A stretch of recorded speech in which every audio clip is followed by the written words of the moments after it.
Hello and welcome to the I3 lecture series hosted by the Masters in Digital Photography program at the School of Visual Arts. We are thrilled to have Kathy Shorr as tonight's guest speaker. Kathy is a freelance photographer based in New York. She also serves as faculty right here at SVA. She teaches a documentary photography class. Exhibitions include Howard Greenberg Gallery and Sariedo Gallery, both in New York. Her series Limousine was included in Visa pour l'Image Festival. Publications include The Guardian, Newsweek Japan, Photodot Korea, Popular Photography, French Photo, Camera Austria, The New York Times, People Magazine, The Atlantic, the BBC, and American Photo, among many others.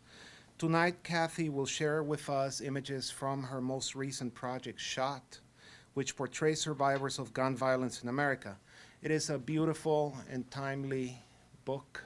We actually have a few copies. It was published by PowerHouse last year, and Kathy was good enough to bring a few copies to sell and sign after the presentation.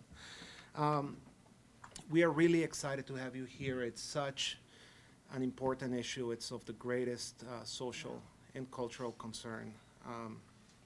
So please help me welcome Kathy Shorr to our lecture series. Shot is a project about shooting survivors. It took a little over 2 years. I traveled to over 45 cities around the U.S., photographing survivors of gun violence. The project is very diverse, as I knew that if it wasn't, it wouldn't have the effect that it has. So I made sure to have every race, many ethnicities, ages 8 to 80, from high and low profile shootings. And also I have many gun owners and an NRA member in the project. So the project represents all of America. There's, again, it had to be geographically diverse too, so I traveled quite a bit. And the project has had a very positive reaction by almost everyone, actually. The fact that it's so inclusive leaves very little wiggle room to argue. And I try to make it very unpolitical. So to me, doing a project like this, if you want to preach to the converted, then there's a certain way to do that. I wasn't interested in that. I was interested in getting to the people that were undecided and unsure of how they felt about guns. And I thought if you could look at this project and see, of the 101 faces, one person that looked like you, then that you could identify with that person, that there would be a connection. And of course I thought if there is a person that couldn't identify with one of these people, then perhaps they could identify with the location where they were shot.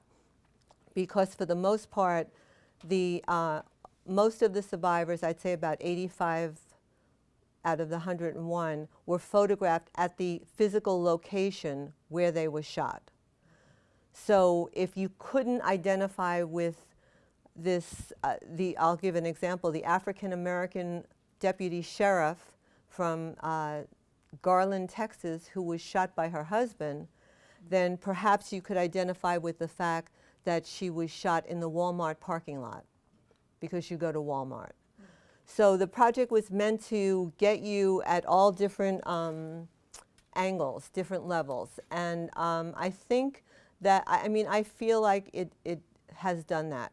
So without further ado, I thought I would show you a lot of photographs and give you a little blurb about each person as we go by. Please don't think that because I'm talking fast that I'm being disrespectful to people and saying their story so quickly. But in order to do this and show 50 people, I have to kind of say things emotionless, but the project there's a lot of emotion in the project. I'm very connected to most of the people that I photographed. And it was the kind of circumstance where in your life you might meet someone for a half a day, yet they will never leave you. Their presence stays with you. So I had so many experiences like that. And I'm very happy to say that the survivors that still call me, I had one survivor called me this morning to talk about something. He was in the Times the other day, Lewis, talked to me that he wanted to write a book and he wanted my advice about something. And people we've become friends. So there were some wonderful things that happened from doing this kind of project that I did not expect. All right, so my son is also an SVA graduate in graphic design, and he did the design for the book. So this is his work, and I could not have done it without him. He's an excellent designer. So this is Megan, and she's the cover of the book. And she was shot in Miami, and she was in the back seat of a car, and her sister had taken someone home to drop her off, and they were parked in front of a house, and they heard gunfire, and a AK-47 actually, Megan jumped on the little boy that was in the car and probably saved his life, and the bullet from that gun went through her pelvic area. And she is an activist. She's she's I think 23 years old. She's a power force that I'm so proud of this young woman. She's speaking in Miami at all kinds of events to get people to be aware of gun violence. This is the first person that I photographed, Antonius. And the project came from, I should talk about why I wanted to do this before I talk about him. I myself had been a victim of a break-in where two men were dressed as postal workers in postal uniforms, and they came to my loft. I had a place in Greenwich Village, and my daughter was a little toddler, not even 2 years old. And they pushed into the house, and the next thing I knew, I had a gun pointed at my face and my child. And from that experience, it's something you never forget. The feeling of helplessness and wondering, am I going to live? Am I going to be, is he going to shoot me? Am I doing the right thing? I mean, so many things go through your mind, and of course my child was there. So I have that in me, in my psyche. I have faced this kind of uncertainty. So I also have in my family, my uncle, when he was in his 30s, was killed by his best friend from childhood with a gun. He shot him over, I don't know what, in an argument, and they both had been drinking. And at the same time, my grandmother, who was in the house, was also shot. And my grandmother was a woman who went to church every Sunday, who played the bingo 3 nights a week, and she was the nicest, sweetest woman. And that was the first time I had this happened before I was actually robbed. So that was the first time that I thought, why would anybody shoot her? She's so nice. And the fact that she was shot, the reaction was almost it was embarrassing to say your grandmother was shot. But then at the same time, I was in disbelief because I couldn't believe such a good person could have been shot. And the fact that my uncle was shot by his friend since he was in, I think, 1st grade. He was in his late 30s and killed was also very disturbing. So that's in my history. And unfortunately now, as we go on with everyone having guns, I think there's going to be a lot more people that have stories like this that they can talk about in their own families. And I also was a teaching fellow in the public schools in New York.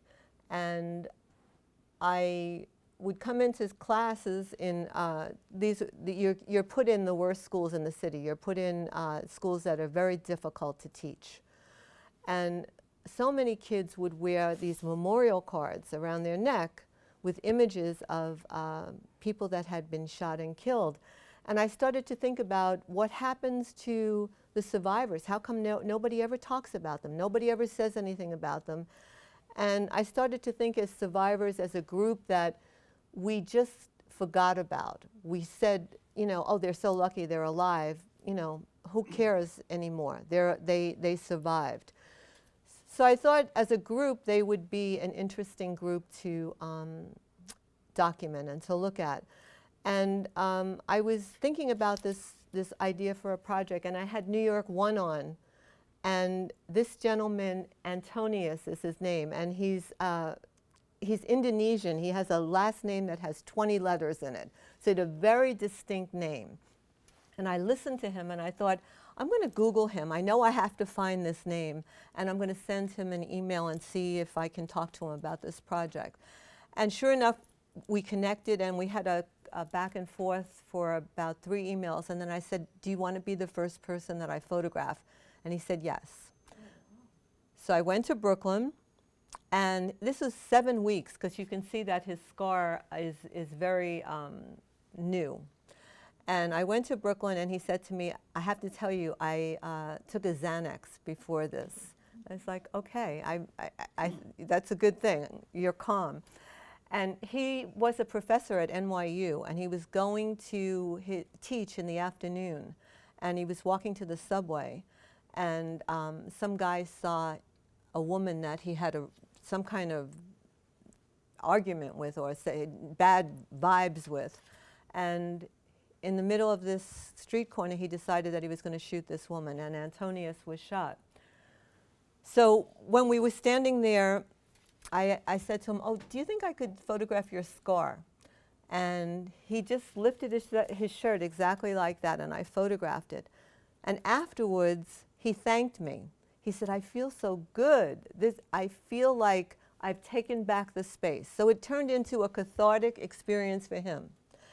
And then I knew I could do this project, because not only were survivors going to work with me, but I was helping them by doing this, which it was another benefit that I didn't think would happen.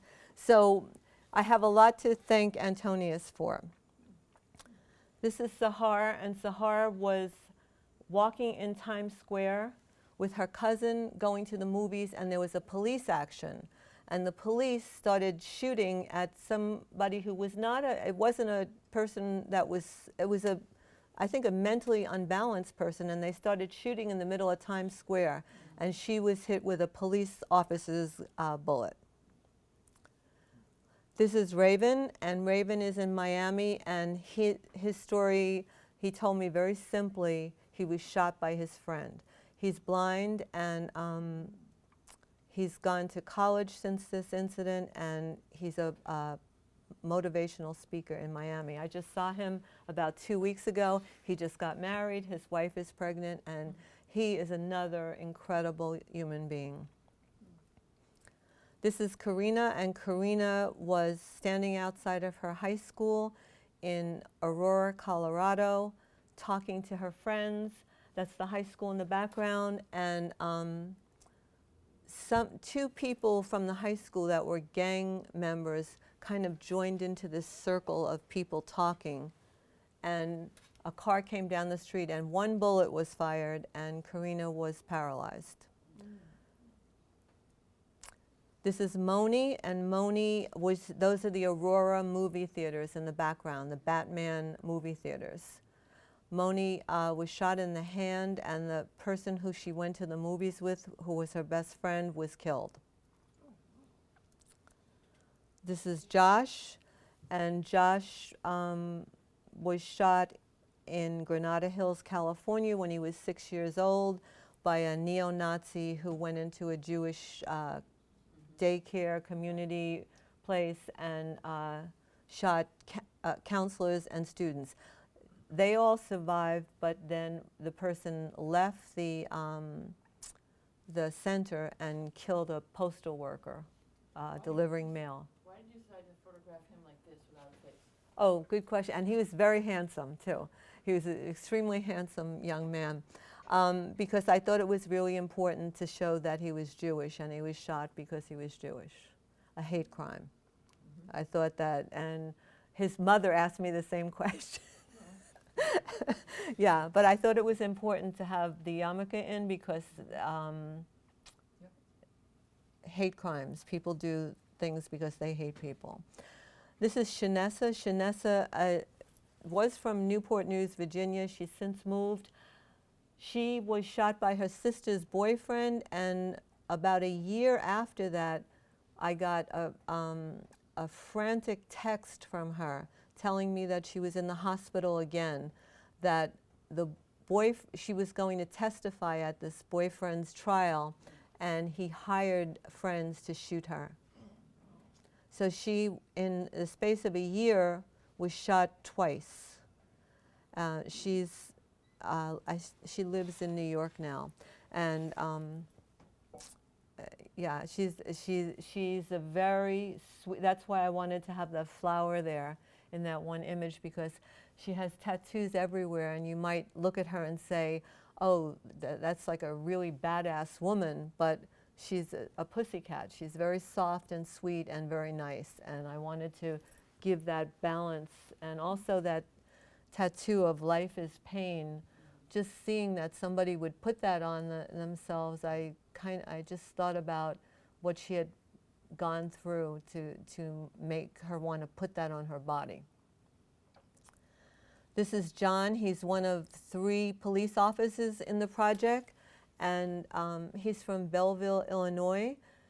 His face shield, sorry, malfunctioned, and he was chasing a person that had murdered 2 people, and he had gotten to the house, and the person came out, and he had the shield on, and it malfunctioned, and he was hit with a shotgun in the face.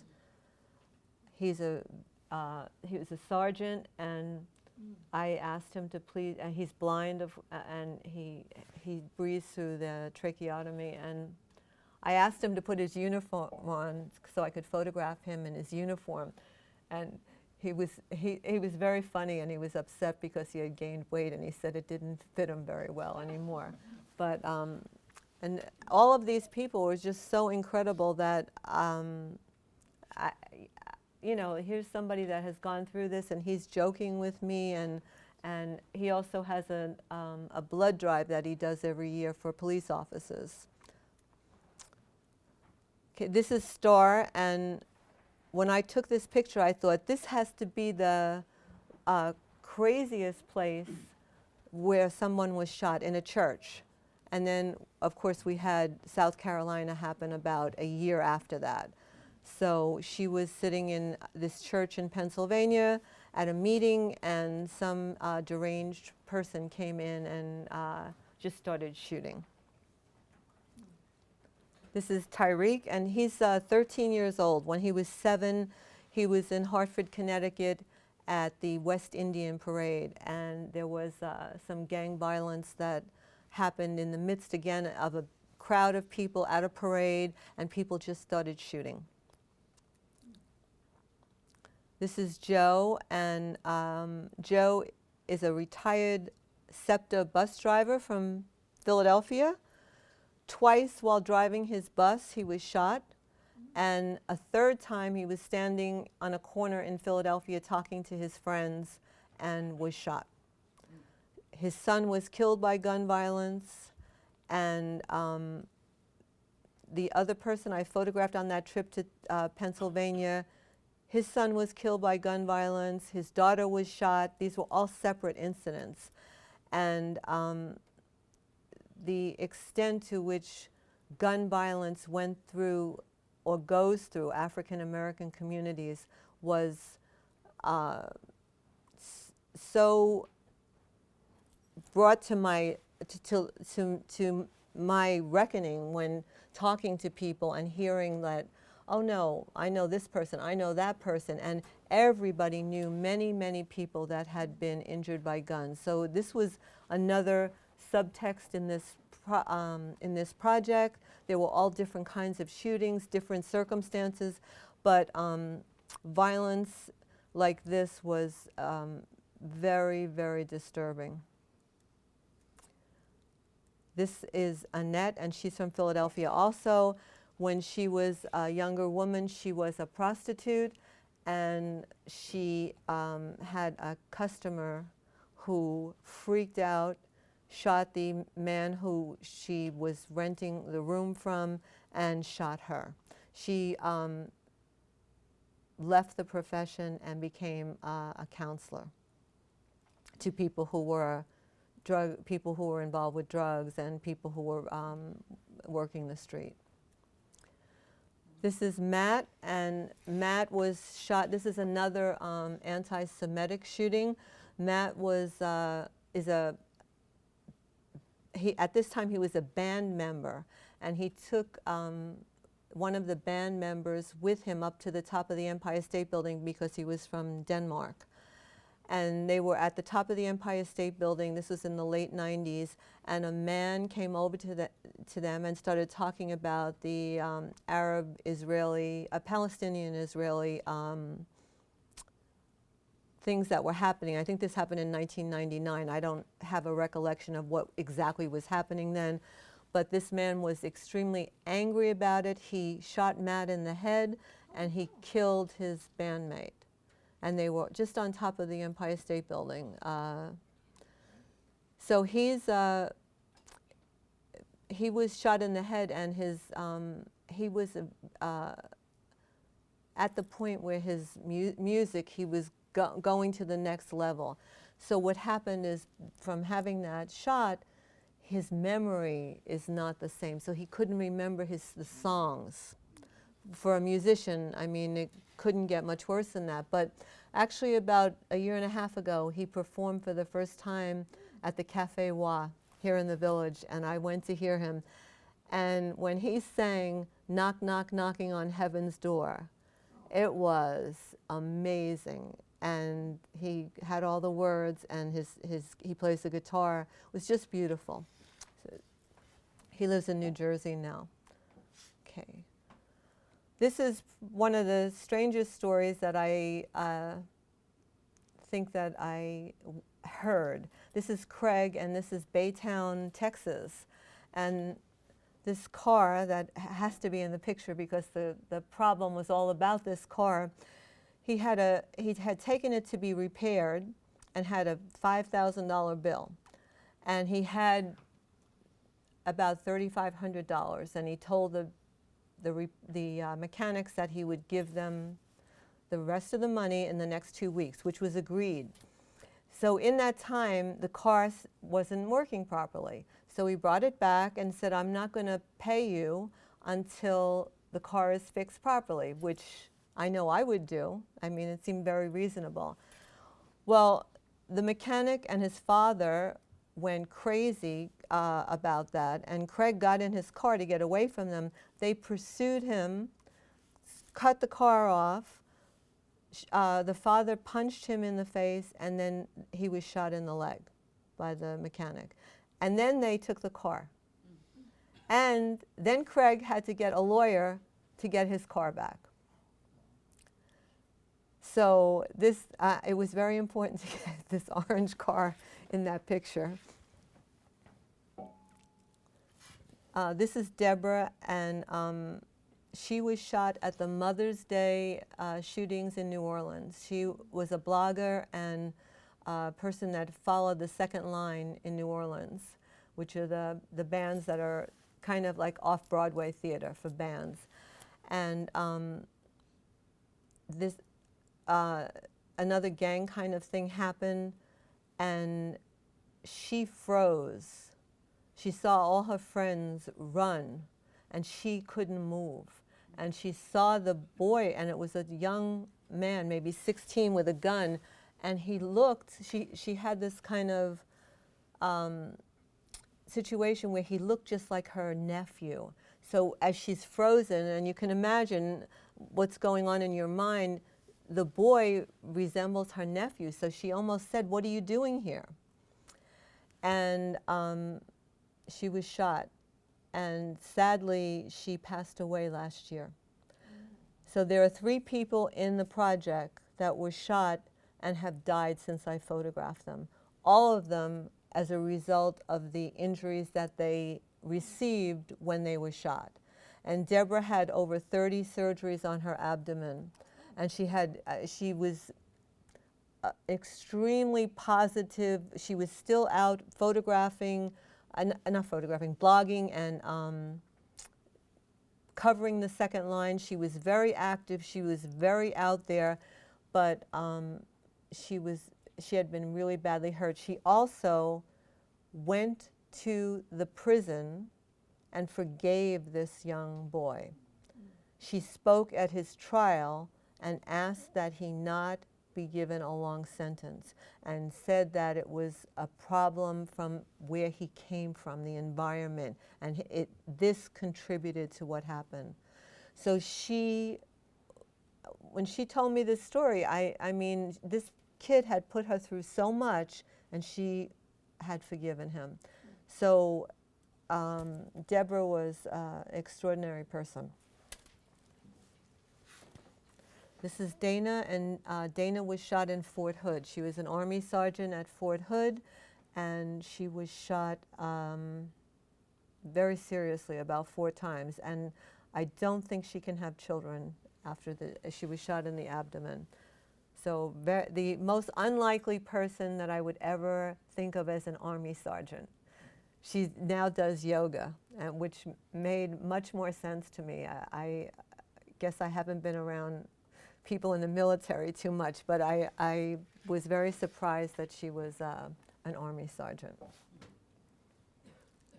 This is Philip, and Philip is a Cajun councilman in south of New Orleans, Lockport, Louisiana. And I wanted to have what kind of, are they deer? Antelope? I don't know. I wanted to have them in the photograph because he and his daughter took me to lunch before I photographed them, and they talked on and on about how guns, they go hunting, they have guns, and it was the person that did the shooting, not the guns. So they did this whole conversation with me about that. So I wanted to make sure that I represented him as a hunter. And his situation was, he has 5 daughters.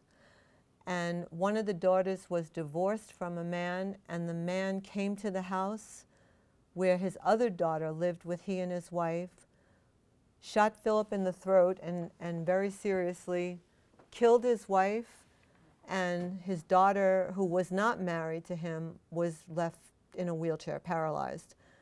And he also, the man was a nurse. He went to the hospital, and I think he shot 2 other people there.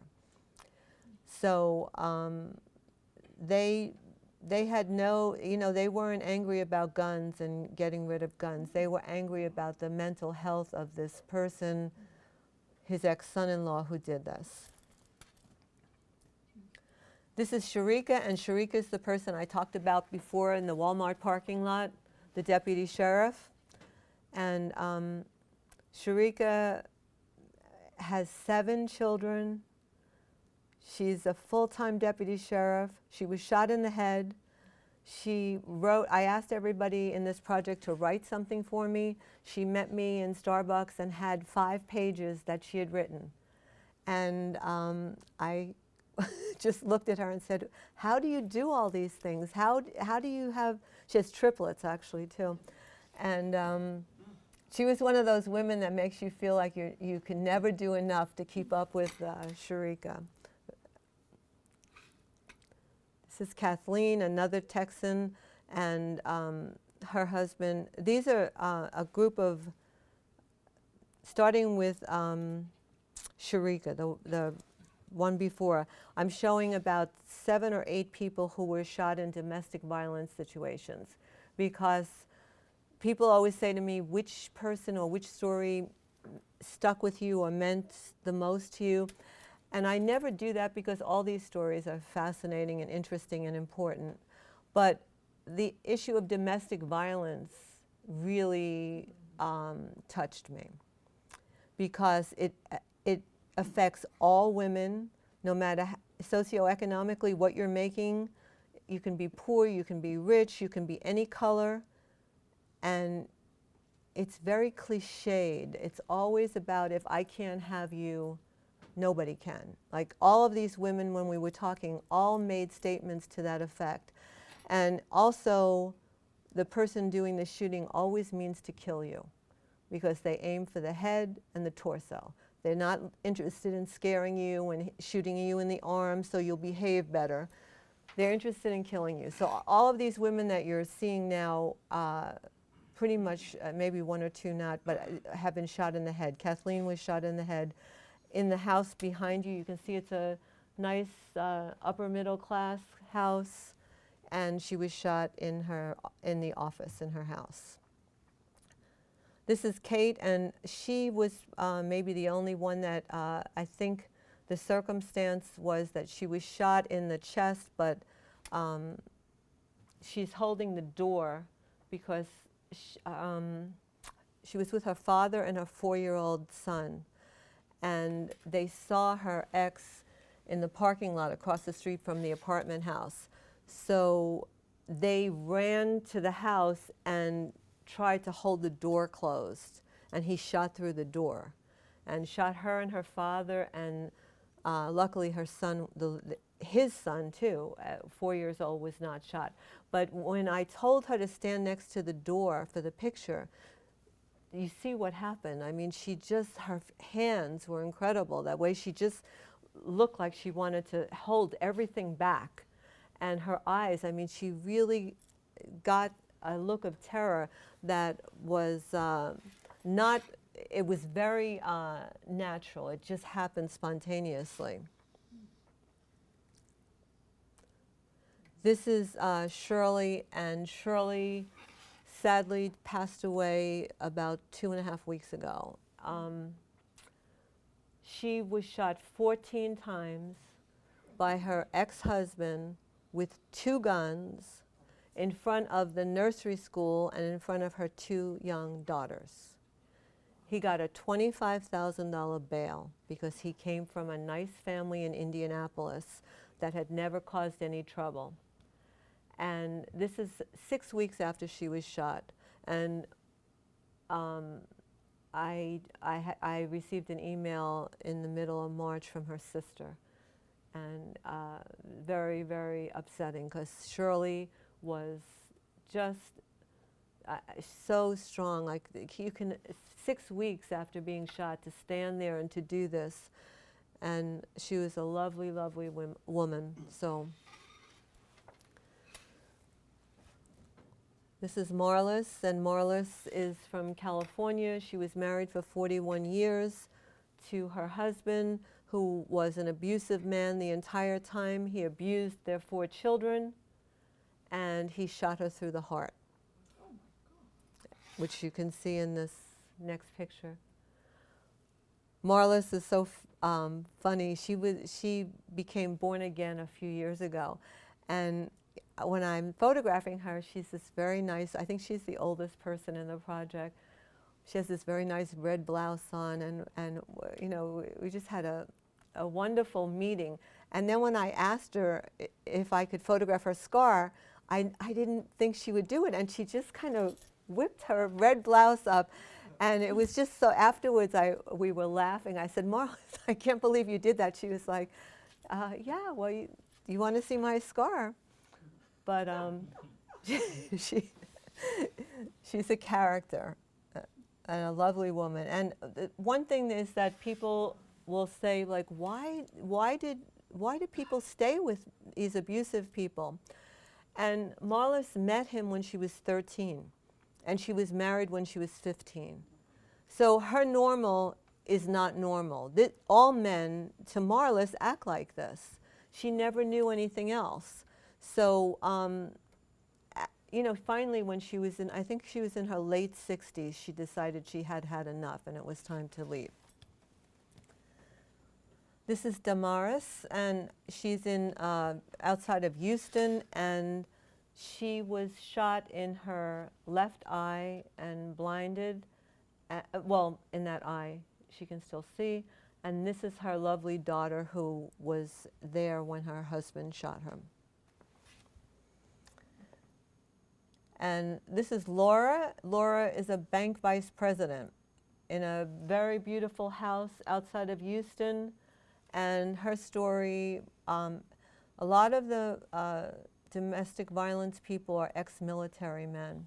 Her husband was a police officer and an ex-military man. And he lulled her into a trap that would shock you if I had the time to tell the whole story. But he said that he would sign the divorce papers if they could have one last date. And I'm not going to go into the details of the date, but in order to get the divorce papers signed, she went along with it. And at the end of the date, he took a shotgun out and shot her in the abdomen. And for 1/2 hour, she begged him to call the police. And he said he was going to kill himself. And he put the gun in his mouth and he said, "I can't do it." And she said, "Give me the gun, I'll do it." And his response was, "You're a cold bitch." That's the depravity of a person who does this. There's no kind of reality check. They're in this zone that's just so crazy.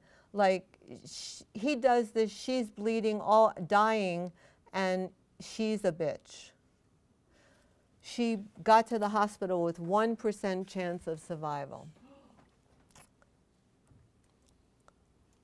This is Jeanine, who lived on Long Island. She now lives in Florida. Corrections officer at Rikers Island. Her husband was the captain of the corrections officers at Rikers Island. This story was in the news here in New York. And she's a beautiful woman. And she said to me, "I want to show what he did to me." And no, I never asked anybody to show their scar if they were uncomfortable. I would ask, but if somebody said no, I never pressured anybody. So she said, "I want to show what he did to me." And I'm looking at her and she looks perfect. So I'm like, okay. And then she said, you know, half of my mouth was blown away and I have this appliance in my mouth. I want to show people what he did to me. So I was like, "Are you sure? Because you don't have to do that." And she said, "No, I really want to do it." So I have photos of her looking into the roof of her mouth, and you can see that, and then this one with the appliance in her hand. This is Kiba in Miami, and this was the only case of domestic violence where there was no warning. Her husband came back from the service again and was not the same. She said he just was a different person. They never had trouble. He was never abusive to her. He donned his military fatigues and shot her. But she talks with him. They have a child together, and she doesn't blame him. She blames the experience that he had in the service. This is Isaiah, and one of the saddest moments doing this happened between Isaiah and myself. He's about 6'5", really tall guy, and I had to make him sit on the bench because if I tried to photograph him, it would have not been a good photo. I had to have him sitting. And he had been shot twice in a period of a year by people that he didn't know. And he said to me, standing tall while I'm looking up at him talking, he said, "I'm afraid of the dark. I'm afraid to go out at night." And suddenly I felt like I was talking to a big 5-year-old. You know, I'm looking at him, and that's something that a young child would say. And here's this big guy saying this. So it's just very sad. I didn't know where you could go with that. How does somebody feel safe anymore after these kind of things happen to them? And if a big guy doesn't feel safe, I mean, it was just very disturbing. Sarah is from New Orleans, and when she was 13, she was shot by a guy who just got out of prison. Her mother had gotten out of the car to get something at a gas station. Sarah was sitting in the car, and the guy jumped into the car, took her right outside the airport in New Orleans, raped her, made her kneel down, told her to count from 10 backwards, and then shot her in the forehead, point blank. Chloe, 17 years old, and she was shot in Kansas City talking to her friends, shot in the head talking with her friends on a corner. Cory is from Colorado Springs, left her job at the Holiday Inn. She was on the late shift, sitting in her car going towards the freeway, and all of a sudden her window just shattered, and she didn't know what happened, and a bullet had passed clearly through her throat. And that person was never caught. There was a Colorado sniper about 3 years ago that was doing that, and I don't think they ever caught him. It's Miriam, who was shot and completely paralyzed in Virginia. She lives in Illinois now, and this is her painting. She's a mouth painter. She's very successful. She does beautiful paintings. She also does Photoshop with a rod in her teeth.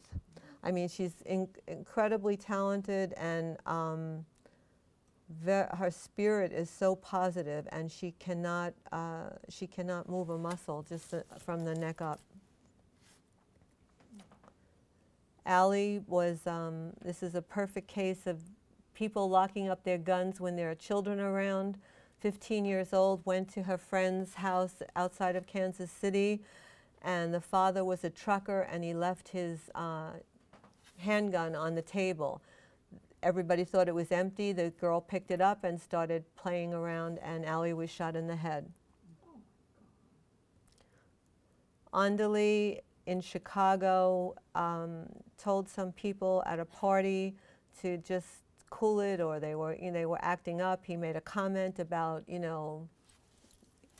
start acting right, came back and shot him in the back. This is Star, and Star was shot in Salt Lake City. She had a roommate who had an abusive boyfriend, and they went away on a weekend trip. On that trip, the boyfriend killed the roommate. Star was the only one that knew that they had gone away, and he came back after that weekend and shot Star as she was holding her 2-year-old's hand in the abdomen.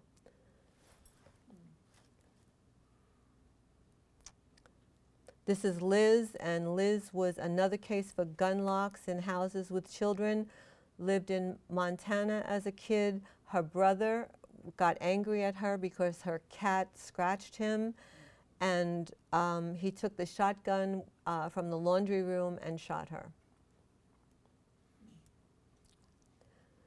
This is James from Bozeman, Montana, and James' story is very similar to the African-American gentleman, Andali, who we just looked at in Chicago. Same kind of thing. He's told somebody at a party to just, straighten up or just leave. The guy came back, and he lost his leg. His friend was killed, and his other friend, the gun malfunctioned when he went to shoot him. Carolyn, this is a picture of her daughter. This is in Salt Lake City, the Trolley Square shootings, which was a big thing of maybe about 8 years ago. A young guy went through the mall in Salt Lake City. It's a very nice mall, and started shooting people with some kind of, it's an assault rifle. I forget the name of it. But this is her daughter. Her daughter was killed in front of her, and she was very badly injured. They were out buying Valentine cards. Martha, shot in South Carolina by waiting to hail a taxi. Somebody just shot a gun off. She's paralyzed. Tanaya, this is the youngest person in the project, and she was in 3rd grade in Augusta, Georgia, and a classmate, a boy, brought a gun that he found at home into the classroom. This is Greg, police officer in Augusta, also shot pursuing, I think they were drug dealers. Christian from Newark, Delaware. He was sitting in his car and somebody tried to rob him that he knew, that he was familiar with. He knew him from the neighborhood and shot him through the car window. So not only did he lose his leg, this is the picture of Chris's torso. So all of this happened with the robbery. This is Natasha, and Natasha was somebody I looked very hard to find. There was a shooting, if anybody's from New York, you might remember it, about 8 years ago in Newark, New Jersey, where there were a bunch of high school kids in a schoolyard hanging out, like we all did as high school kids. And they were all sitting around talking and just being normal teenagers. And a group of guys came into the schoolyard and executed all of them. Natasha was the only one that survived. One of them was her brother. Since that time, they say that it was very mysterious, like how this happened. None of these were all good kids. None of them had any affiliations with any gangs or they were all kids going to school and in no trouble at all, and people couldn't understand what happened. But Natasha told me that at the trial, apparently one of the Central American gangs, they were trying to infiltrate Newark, and this was one of the initiations to kill people in Newark. So the people that were brought to justice from this crime were gang members from Central America. Aisha lost her eye for $40. Somebody she knew shot her because she owed that person $40. That's in Delaware.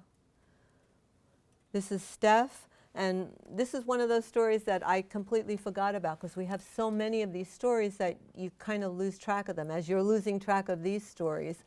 In Pittsburgh, about 6 years ago, a guy wrote a manifesto about how he hated women, and he went to a salsa class at a gym in Pittsburgh. I think it was LA Fitness, and decided that this was a good place to kill women and shoot women. So Steph was one of the people that was shot. A number of people were killed, and I completely forgot about this because we hear so many stories that it just became another story. So that's a forgotten, terrible tale. Jeff is the NRA member. He lives in that very nice house in Memphis, Tennessee.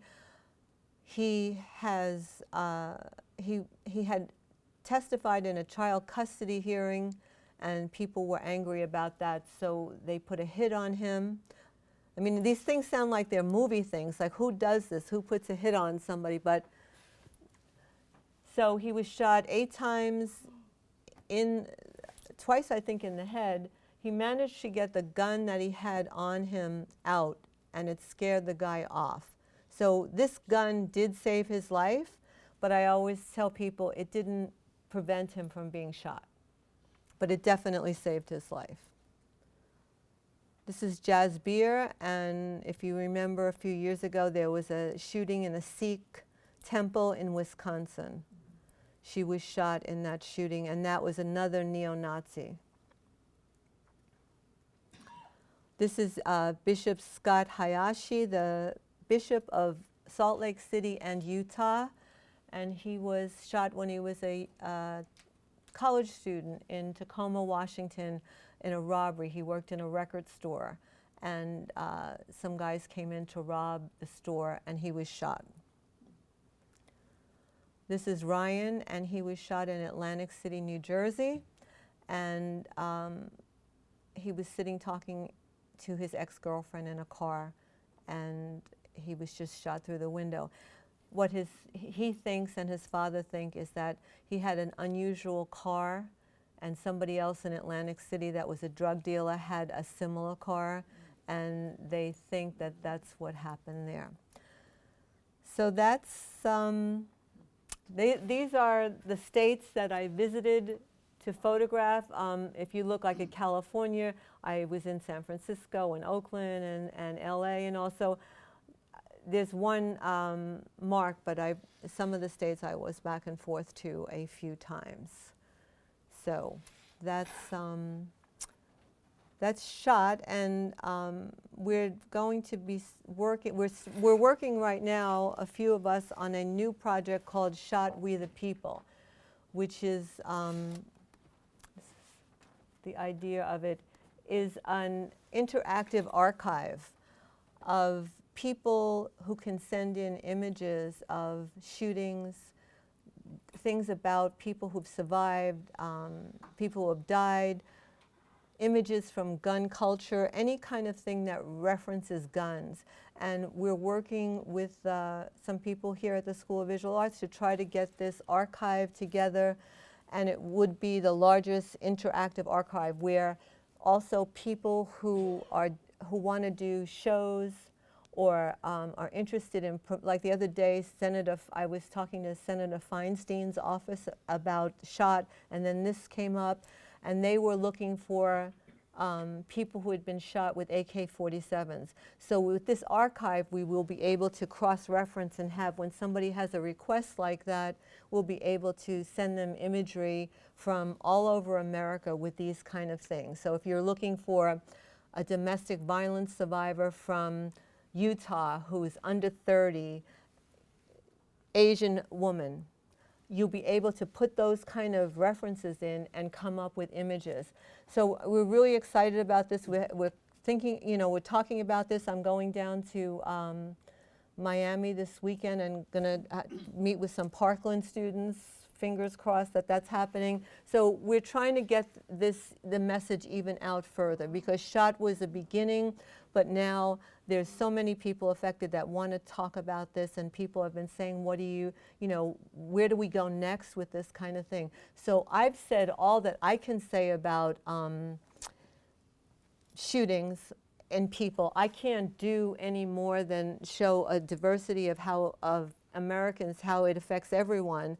Now it's time to put the ball back and give it to the people and let them talk about how guns are affecting their lives. So that's up and coming. And I think that's... Kathy, I'd like to know over how long a period you did this? I started at the end of 2013, and I finished in December 2015. And you added as you went along?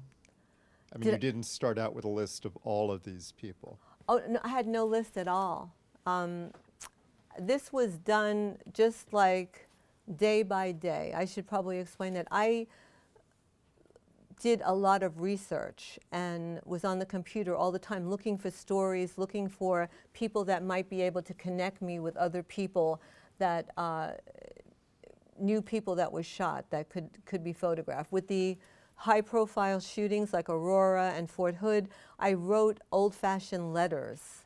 Somebody today asked me if I used social media to get people, and no, I did not. I actually wrote letters and found the list of survivors and cross-referenced them with people in the white pages, and then wrote letters. And every one of those mass shootings, one person called me and said, I want to be in this project, from letters. So emails and letters, and as the project developed, when I was up to about the 50th person, somebody, David Rosenberg from Slate magazine, said that he was interested in running some images. Would it be okay? And I thought, fine, why not? It kind of went viral after that. People started calling me all the time, oh, we want to do a story on it. And what happened as the project moved from that 50-something, people were starting to call me saying they wanted to be in the project. Like Megan, this girl here, texted me and said, I saw your work, I want to be in. And she was like the 97th person. So it got easier as it went on. But I used all kinds of ways of just trying to, old newspaper stories. And the, you know, the hardest person to get was a Native American. And I was determined to have a Native American in the project. Otherwise, I felt it wouldn't be about America if a Native American wasn't in it. So that was the most difficult challenge. That took me almost 2 years, and she's the 101st person. And it was just a matter of, you know, I made a connection in South Dakota with her grandmother. And for 2 months, I went back and forth with her grandmother to make that happen. So, yeah. If I could also just ask how the project has changed you. Well, it's changed me in the sense that I realized just how many crazy people there are in the world, people that would do anything to hurt other people.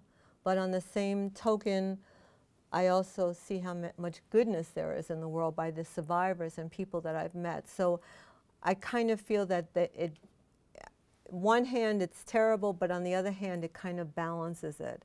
So the stories are always shocking, but the people were just so inspirational that it kind of made the stories fall to the background.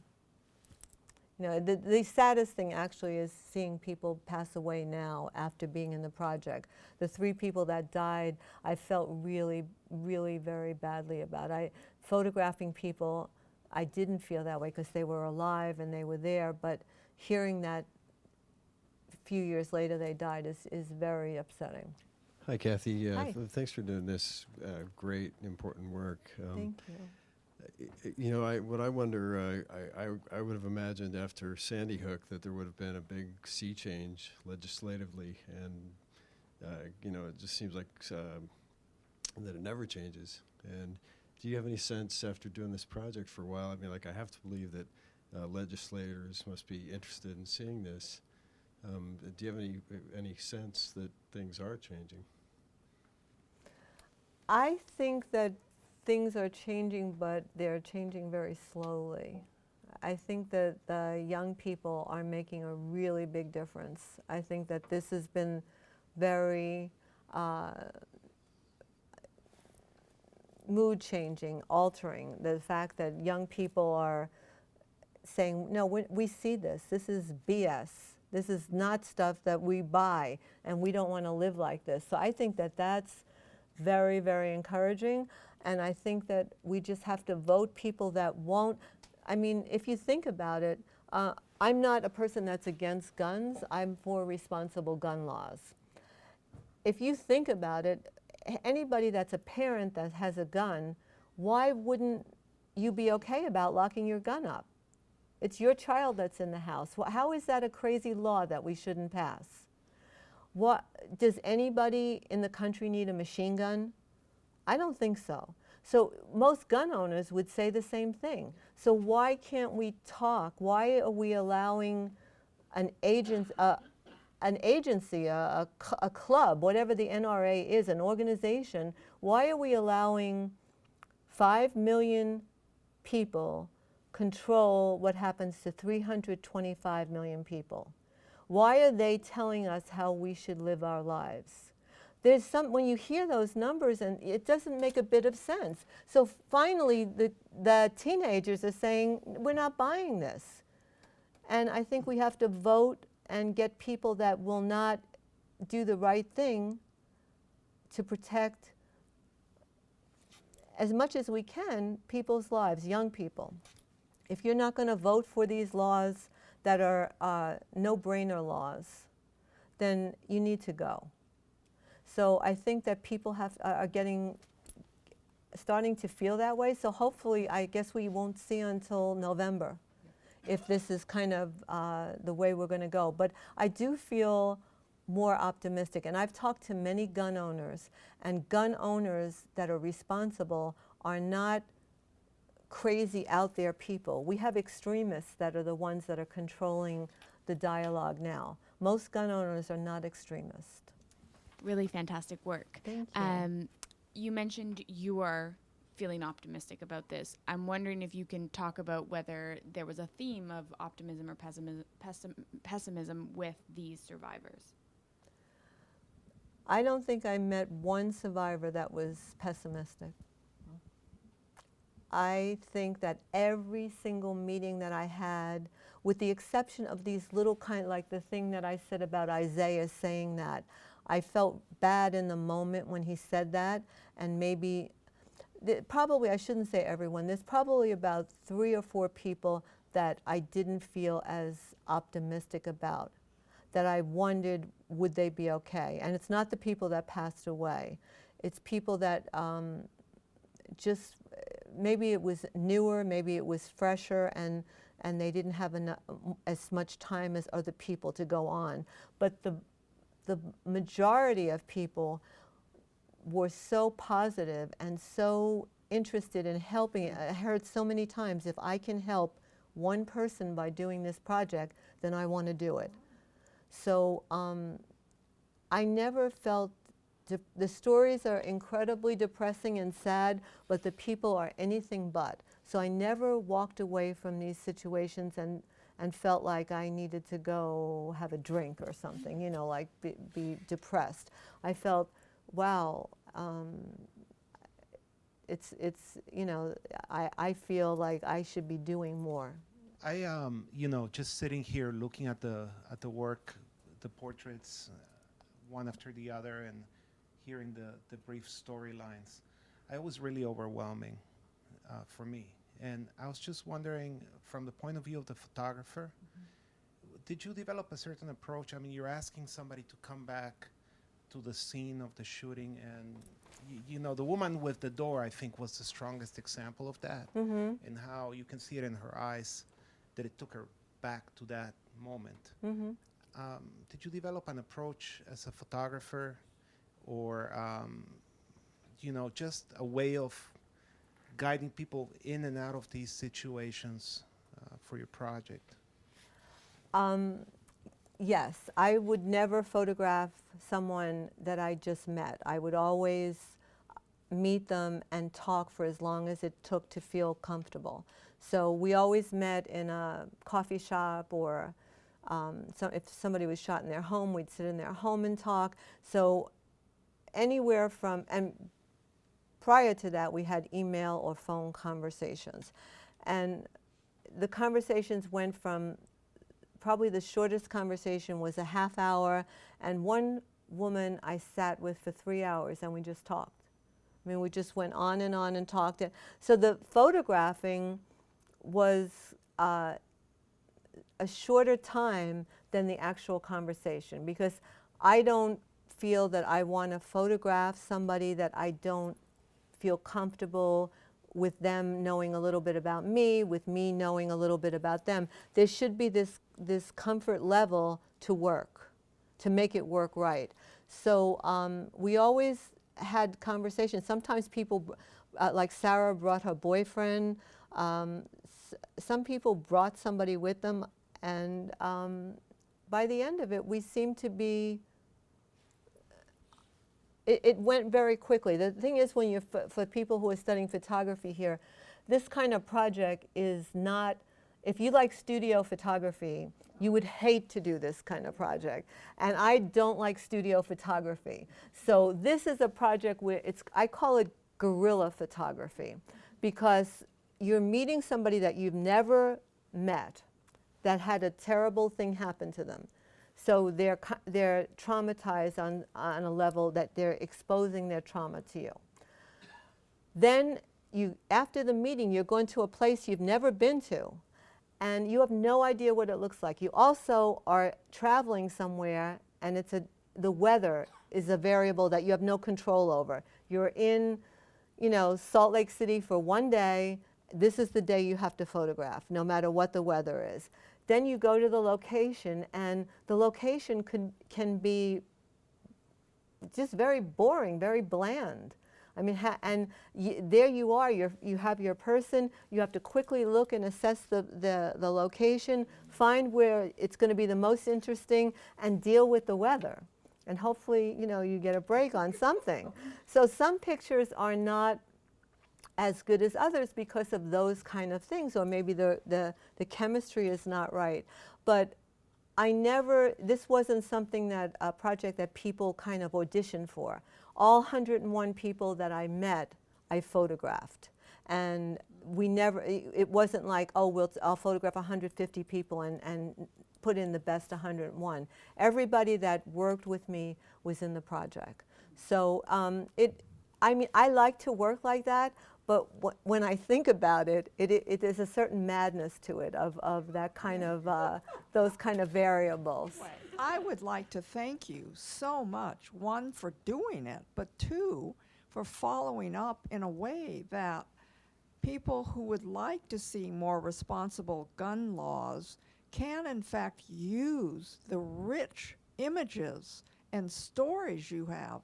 I mean, I've been quite enamored with more responsible, gun laws and have been following it. But some of the stories that you told about everyday people and all the various ways in which they ended up getting a bullet wound were, how would I say, enriching, enlightening to me, who has been following this.